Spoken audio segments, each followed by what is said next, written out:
Hey guys, Boss and Ramos, and we're back with another Miami Dolphins game preview.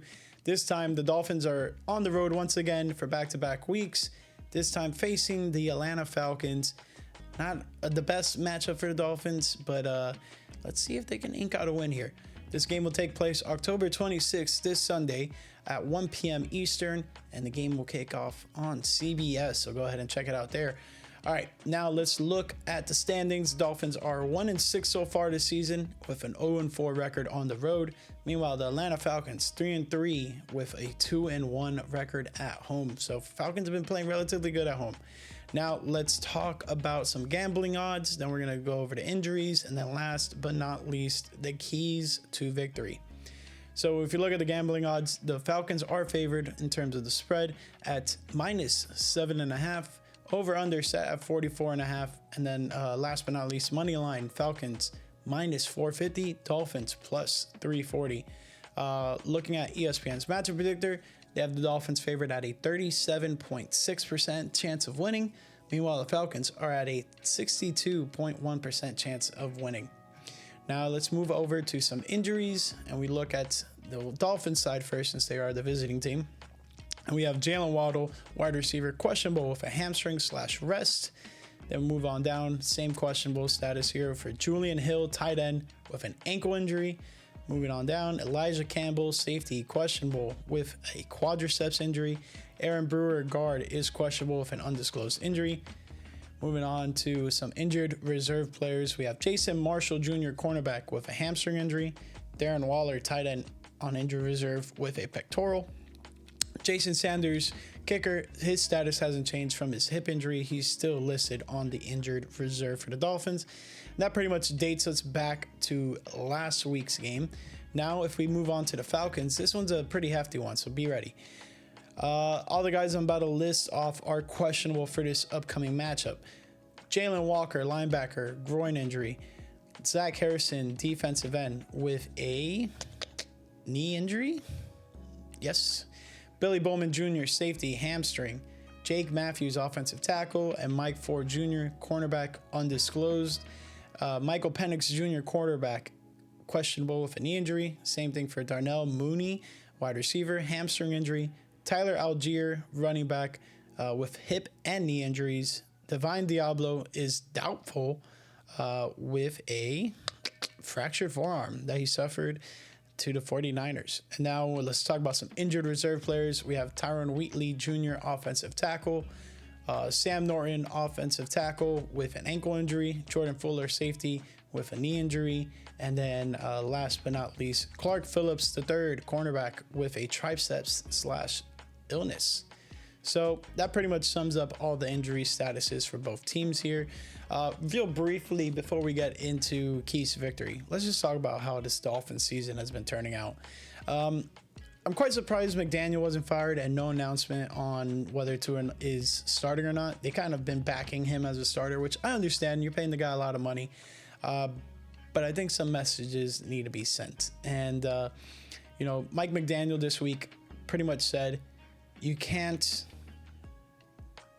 hinder the team and expect to be on the field. And it seemed like a kind of like a shot at Tua, but then you go back and back him as a starter. So it's a little questionable what the Dolphins are doing there in that sense. So far in the year, with 10 interceptions to 11, real close on that interception to TD ratio. Not the best. We've seen a lot better out of Tua, given that was with a healthy Tyreek to be thrown to, but regardless of the fact, he's just off to a very, very rough start this season. And that is with no injuries that are documented. And then on top of that, let's just talk about this Miami Dolphins record so far this season. 1-6, not the hottest start, and not too many people expected this, at least in terms of fandom.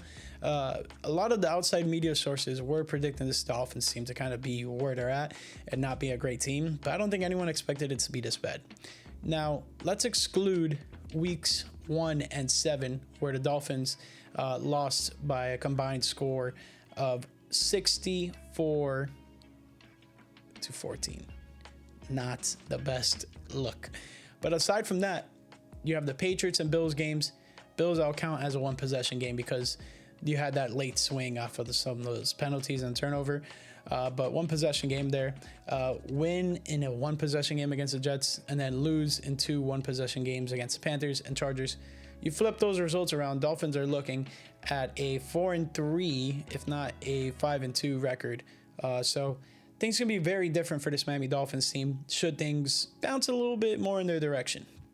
Now, with all that being said, we're not here to reflect and look back on what's wrong with this team or, how things could have been different. But just want to put it out there before we get a little too crazy about saying this is one of the worst teams in the NFL, because I've seen worse teams. Jets. Anyways, let's keep it moving to keys to victory. Now, if you live under a rock and you don't know what the Atlanta Falcons have on their roster, I will break it down for you. They have one of the best young running backs in all of the NFL, and that is Bijan Robinson. He's arguably one of the best running backs in the league right now, and his production speaks for itself.